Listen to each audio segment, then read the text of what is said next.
27 to 5 now on 2CC. It's Canberra Live. It's a Friday afternoon. I know it maybe doesn't feel like it because we had the short week this week, but I assure you it is a Friday afternoon. I did say it was blue skies and sunshine before. There seems to be a bit more cloud around at the moment, but it's a bit on and off, but it's meant to be, mostly fine and sunny over the weekend, so that's something to look forward to. And being a Friday afternoon, of course, it's time to welcome to the studio from Envision Financial, Luke Smith. Good afternoon. Good afternoon. I tell you what, I'm looking forward to the weekend. I always look forward to the weekend. It's the best part of the week, isn't it? Yeah, absolutely. But it is going to be fine and sunny over the weekend, so that'll be nice. Well, there we go. We can't ask for much. As long as it's nicer than what's out there now. Well, it's a bit, had sunshine about an hour or so ago, but anyway. So today we're going to be talking about the federal budget. Now I know that was about 3 and a bit weeks ago, but of course it does take time to wade through all the details and let it all sink in. So today we're going to be asking, is there anything in the budget that I need to know about? And I'm guessing there probably is. Yeah, as I say, this thing's got a lot of information in it, and for the vast majority of people out there, big leaks of it won't impact anybody. I really just wanted to sort of focus on the super and the retirement proposals, and I guess I stress the proposals because none of it's law yet.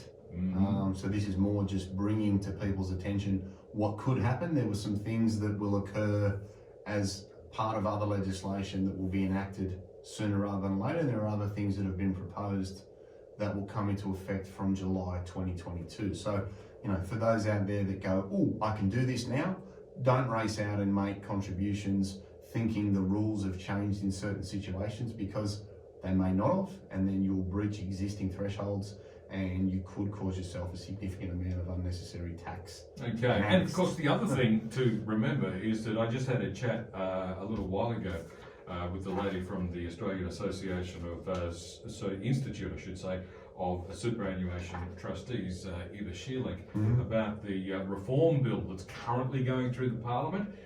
One part of it has passed in the lower house, it has yet to go through the Senate, and of course that might also involve future changes, but we don't exactly know what they are yet. Yeah, look, and I think that's really important to stress for the listeners, is that, check and see if something is law, because the last thing you want to do is throw big leaks of money into super, breach the contribution caps depending on what you put in, and then have adverse tax implications and access issues and all sorts of other things. So this is more just bringing to people's awareness some key things in the list here. So, well, obviously there were measures in the budget, and I see you do have a list of things, and let me count them. 1, 2, 3, 4, 5, 6, 7.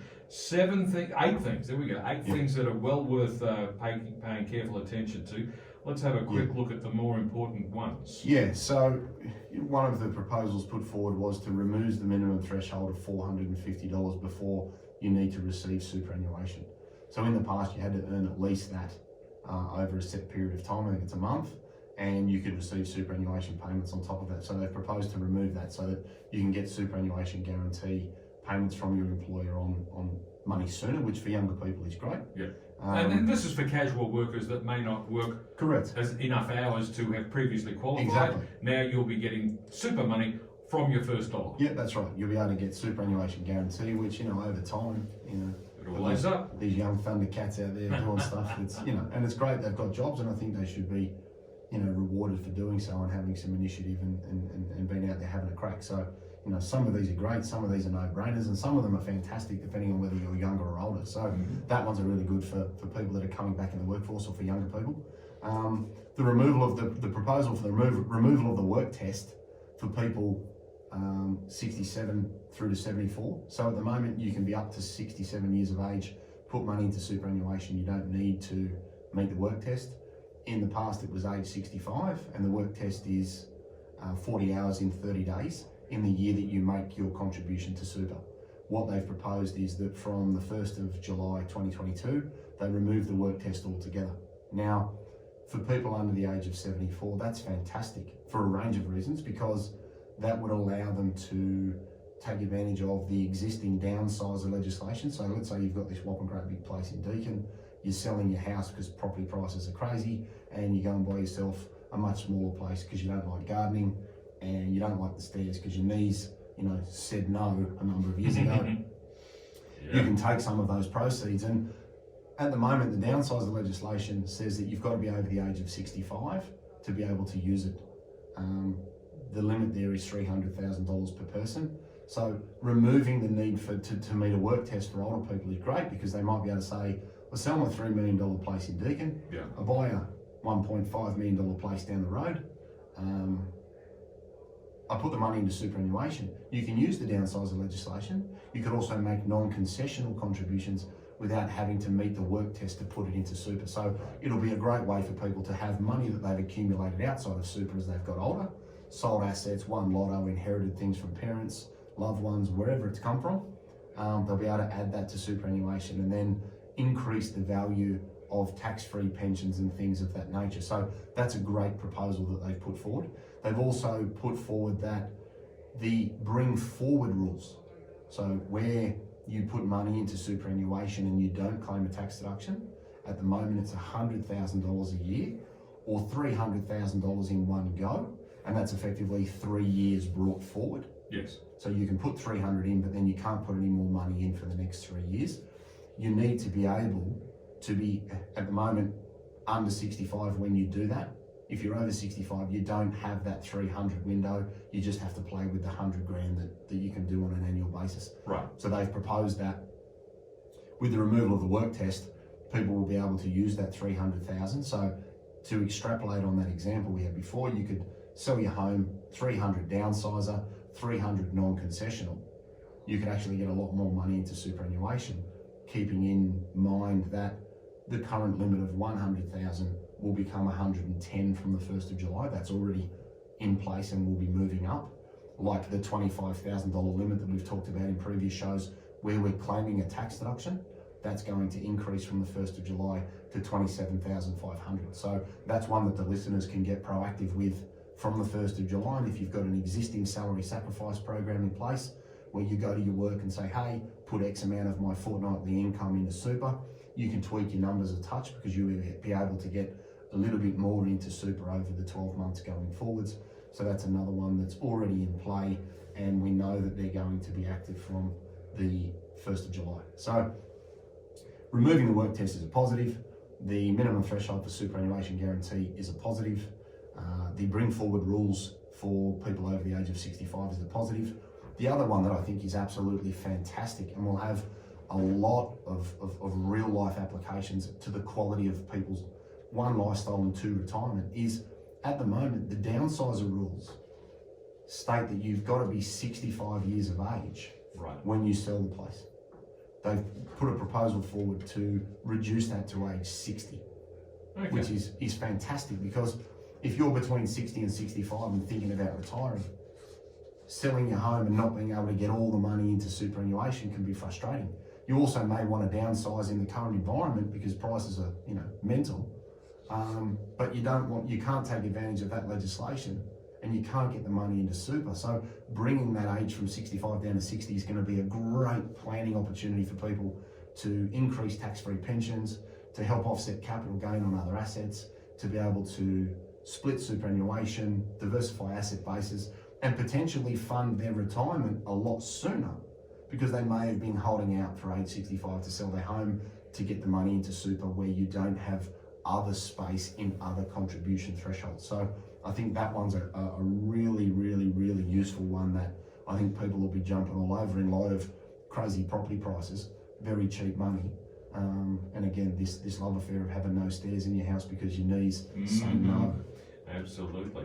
There were a few other changes in the budget too, and the one that I noticed was that the federal government decided to increase the amount of money available through the First Home Saver scheme. Now, as I understand it, tell me if I'm wrong, this is where you can actually save up money inside your superannuation towards a deposit for a home. Yeah, so and the jury's out on this one, right?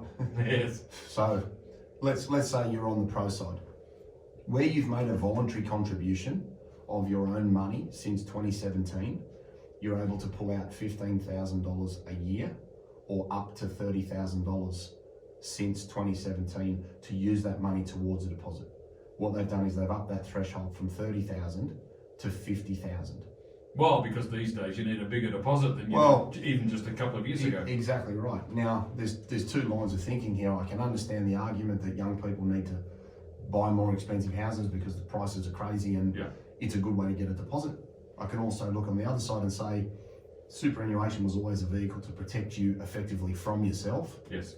and force you to think with the end in mind over your working career. So I think there's a very good argument on both sides of the fence, depending on whether you're, pro or con the actual piece of legislation. But for those that are pro, it'll be a way to get some extra money out, so that between a couple, there's $100,000 that they could accumulate and take advantage of deductible contributions, because it's a voluntary contribution, so Yeah. it's you putting money in, Yeah. not your employer, and be able to get $100,000 over a period of time, where the rules permit, to be able to then throw it at a house, keeping in mind that obviously you're going to need to have to replenish some super. And I know the government has argued that, being able to buy a house is also just as important to securing your future as it is to have a good superannuation fund balance. And obviously, yes, if you do own your own house when you retire, that's a big benefit. Yeah.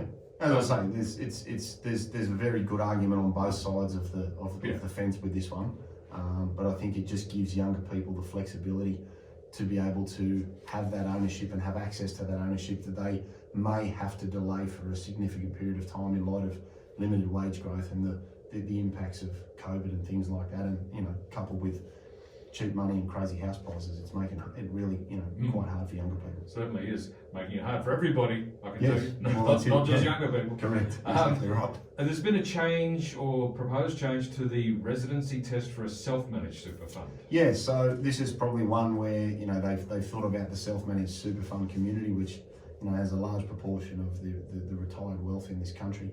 And in the past, there was a residency test that the control of the fund needed to be undertaken by somebody in Australia, and you couldn't have more than 50% of the controlling individuals of a fund residing outside of Australia. And they've relaxed these rules because they've recognised that it is a very flexible structure that a lot of people like for a range of different reasons. And it was probably, again, I don't write the legislation, it was probably something that was designed without looking at the global nature of how people are employed, how they work, how they live, and how things have evolved over, the generations. So, being able to live outside of Australia and control your assets in Australia, I think is a very good thing for people with an SMSF, and it's great to see that the government have taken these things into account, because in the past it was forcing control to other individuals, or you were going to have residency issues, people had to shut their funds down, roll money over. There were implications that may not have been considered when the legislation was initially drafted. So for people that might want to retire and then go and live overseas in, say, one of those pleasant Asian countries where Correct. the cost of living might actually be cheaper, Correct. You can do that and still Correct. operate your SMSF. Correct, that's exactly right. And in the past, you had to take significant measures to be able to meet all of these rules. Otherwise, the SMSF lost its complying fund status, and then there were penalties in relation to that as well. So it's a great one that a lot of people don't sort of talk about, but it's going to have some real value to people. And the change in superannuation guarantee contributions, that's been passed, and that'll go to 10% from the 1st of July. So that's going to be, Well, that was the interesting one, because it was actually passed a long time ago. What everybody was wondering was whether or not the government tried to unpass it. Correct, exactly. And that's going to play on. So all the employers out there will be over the moon about that one. Great for the employees, and Not, so not much. being slightly sarcastic. Not there. well, as an employer, whatever. So Okay. yeah, my girls are worth every cent. So Well, there you go. That's the attitude. exactly. So, and besides, 10% is a round number. It's a lot easier to perform your mental calculations, isn't it? Yeah, look, I like that. That's how I'm going to sell it. Yeah. So, how do we make the most of these proposed changes? Yeah, I think, again, remember it's not law. Okay, so remember that and just check. And I've had a number of people ringing up, I can throw this in now. Whoa, hang on, not yet. You'll be able to once it's passed, but not yet. Consider the contribution options for people looking to retire, selling assets and moving money into superannuation. Consider when you're putting contributions in. So from a strategy perspective at the moment, I'd be saying, well, I've got a big chunk of cash that I'm going to add to my super fund because I've sold an asset, inherited some money, sold my home. I'd be putting in $100,000 this year up to your non-concessional limit where it's available to you. And then I'd be looking to take advantage of the $330,000 you'll be able to do from the 1st of July, because the 100,000 limit, as I said earlier, will move to 110. So that's 3 lots of that's 330. Don't just race out today and throw in 300, because you'll trigger the rules in this financial year and push yourself out. Go up to 100,000 this financial year, and then consider what to do in July, where you can still make that contribution and get 430 in the next couple of weeks instead of 300 this week. So know what you're going to do in advance and plan when your contributions are going to be directed to the fund. Use the bring forward rules where you can. Consider the downsides of changing legislation, whether you sell your house now or you sell it in 12 months. If you could take advantage of that legislation and think about the tax-free nature of a pension that you could start, that could have significant benefits from a strategy standpoint and from a cash flow and lifestyle standpoint. If you wait for the legislation to pass and sell your house at 61, you could throw $600,000 in each, as I said earlier, a little bit more. Whereas if you sold it at the moment and the legislation hasn't passed, you won't be able to use the downsides of legislation because you're under the age of 65. So think about when you're going to capitalise on the crazy prices in the property market to make the most of your strategic considerations when it comes to retirement. And it may even allow you to bring forward your retirement date a little bit, because you won't need to wait to be able to get the money into super. You'll be able to get into super sooner, start a tax-free pension over the age of 60, and reduce your work hours or toss the job in altogether. So those things are very, very, very good. I'd review your contribution limits. So have a look at how much you're putting into super and claiming a deduction this year. Have I used the carry forward legislation, and can I increase what I put in next year, because it'll move from 25,000 to 27,500. So think about how you manage your deductibility going forwards, especially if you're selling assets and you want to try and offset some capital gain on an investment property or some shares that you've inherited or something like that, where you're trying to move money into super. So think about the change in the thresholds and make the most of the deductions that are available. 10 to 5 now on 2CC Canberra Live, and in this half hour I'm joined by Luke Smith from Envision Financial. Today we're talking about things in the budget that you might need to know about, and we'll be back with more in just a moment.